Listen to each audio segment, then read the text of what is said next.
বৈষম্য বিরোধী ছাত্র আন্দোলনে এত হত্যার পর আওয়ামী লীগ সরকারের নৈতিক ও রাজনৈতিক পরাজয় ঘটেছে, তাই সরকারের আর কোনো অধিকার নেই রাষ্ট্রীয় ক্ষমতায় থাকার, এমন মন্তব্য করেছেন সুশাসনের জন্য নাগরিক সুজনের সম্পাদক বদিউল আলম মজুমদার।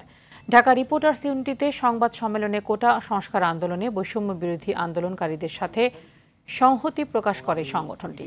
রাষ্ট্রের পেটুয়া বাহিনীর হাতে ২ শতাধিক মানুষ মারা যাওয়া এবং সহস্রাধিক মানুষ আহত হওয়াকে ৭১-এর পাক হানাদার বাহিনীর তাণ্ডবের সাথেও তুলনা করেন তিনি। আর সুজনের নির্বাহী সদস্য রিজওয়ানা হাসান বলেন, এতগুলো মানুষকে হত্যা ক্ষমার অযোগ্য।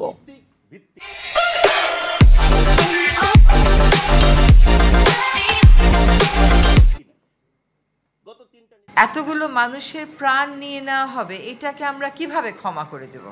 এটা তো আসলে ক্ষমা করারও কোনো সুযোগ নেই। আন্তর্জাতিক মহলের সংশ্লিষ্টতা নিশ্চিত করে, জাতিসংঘের ইনভলভমেন্ট নিশ্চিত করে, বিচার না হওয়া অবধি আমাদের চুপ হয়ে যাওয়ার বা শান্ত না পাওয়ার বা শান্ত হয়ে যাওয়ার কোনো সুযোগ আমি দেখতে পাচ্ছি না। তারা যেসব অন্যায় করছে তাদের নৈতিক অন্যান্য অধিকার আর নাই।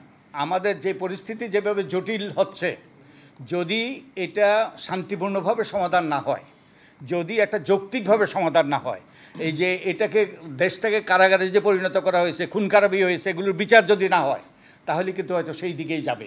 তো আমার মনে হয় আমরা ক্রমান্বয়ে সেই দিকেই যাচ্ছি। সরকার যদি বল প্রয়োগের মাধ্যমে এই আন্দোলনকে দমন করতে চায় এবং এ ব্যাপারে সক্ষম হয়, তবে ভবিষ্যতে আরও বড় ধরনের অসন্তোষ মোকাবেলার জন্য তাদের প্রস্তুত থাকতে হবে, যার পরিণতি আরও ভয়াবহ হতে পারে।